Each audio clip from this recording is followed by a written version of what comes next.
Micah Parsons, TJ Watt will be the best defensive player and the most impactful defensive player for the 2024 season. So Dogon, who do you have? Who you got? TJ Watt or Micah Parsons? I got Micah Parsons here. I thought this was one that wasn't going to be close, but after looking at TJ Watt's metrics, sometimes you got to remind yourself of some people's greatnesses. And so I'm looking at TJ Watt stuff. This guy's out of control. With all of these sacks, tackles is pretty solid too for an edge / linebacker as he plays, but still, given all of that, and mad respect for TJ, I'm still going Micah Parsons here, and here's why. Micah Parsons, you can't really quantify some of the things that he does on the field. A lot of the intangibles that he has, the disruptive things that he does, the chaos that he creates at times, doesn't get recorded as a stat. It's not a metric for that sometimes. Now, PFF grades and all this other stuff, have at it, guys. But more or less, when you're just looking at raw statistics, people look at sacks, people look at blah, blah, blah. And looking at that, even though Micah's got solid numbers, 13 and a half, 14 in each of his seasons, I think that can increase this year. And I think the guy really knows the game at a high level as a young person, and he seems to only be getting better. Now he does a lot of extracurriculars off the field. He's doing this appearance, doing that appearance, podcasting. So the guy stays active, but hopefully he's focused this upcoming season. And if he is, I think he'll have the best season to date.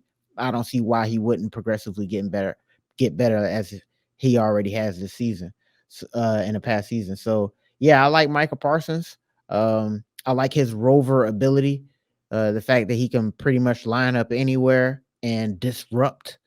And I think his energy is contagious. That's one of the another things that his intangibles that I feel like you really can't quantify is the fact that he has a real contagious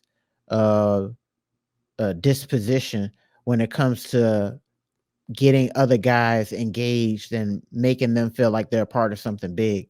And I like that. And I think that's also one of the reasons why Dallas has had one of the better defenses since he's gotten there. And they've been scoring touchdowns all the time, since he's got there. And I think it has something to do with that contagious energy, at least as far as I'm concerned. But what are your thoughts, sir? Who do you got here? Micah Parsons or TJ Watt? You already know I got TJ Watts, the black and yellow. He played for one of the best defensive teams since I can remember. And you can always count on the Pittsburgh Steelers to bring the defense and stuff. So I'm going to go with TJ Watts. And if anybody has watched TJ on film, watches any of these games, you know that TJ Watt, he's basically a defensive end.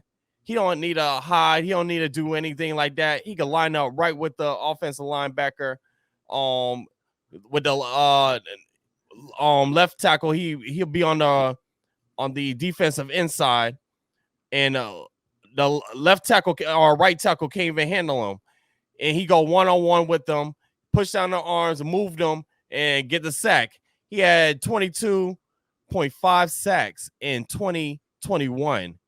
And in 2023, he had 19 sacks. So it's basically going to be the same, depending on the defense, but it's basically going to be the same numbers. He probably have 24 sacks because once he line up with these offensive linemen, they can't stop him.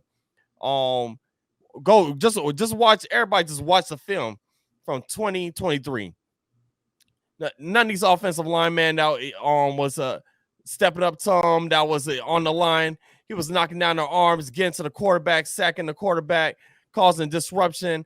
So he's a sack master.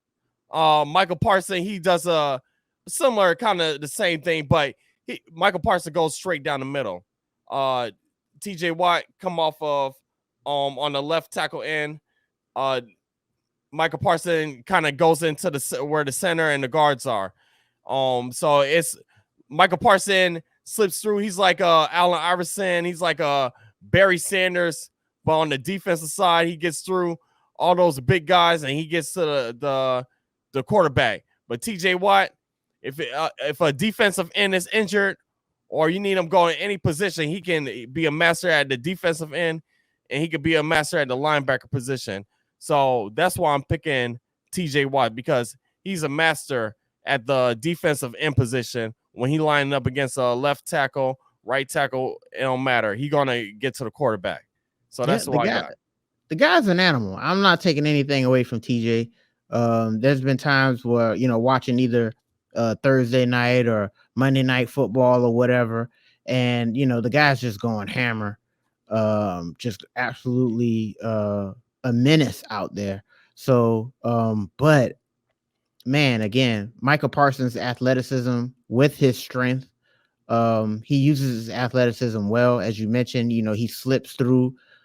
Sometimes he's defensive tackle, sometimes he's defensive end, sometimes he's linebacker, and that flexibility to be able to be a rover and be successful in all of those areas, that's not something that you can more or less train. Hence the reason why so many people aren't doing that. So his unique ability is what separates him in my book. TJ Watt right now has a stellar Hall of Fame career he's building.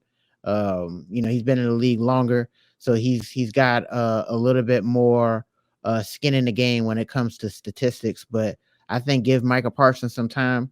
If the guy stays focused, I think he'll be one of the better linebacker edge guys to ever play the game. Much like TJ's becoming, but I still think I got Micah. But what do you guys think? Let us know down in the comment section. All right. TJ Watt, Micah Parsons, who's going to have the better 25 season, excuse me, or 24-25 season. But let us know down in the comment section. But until the next time, guys, this is Dogon SS. That is Leo Maceo. This is the Keep On Moving podcast show, the show you need to like and subscribe to. But until the next time, guys, we'll catch you. Peace. Peace.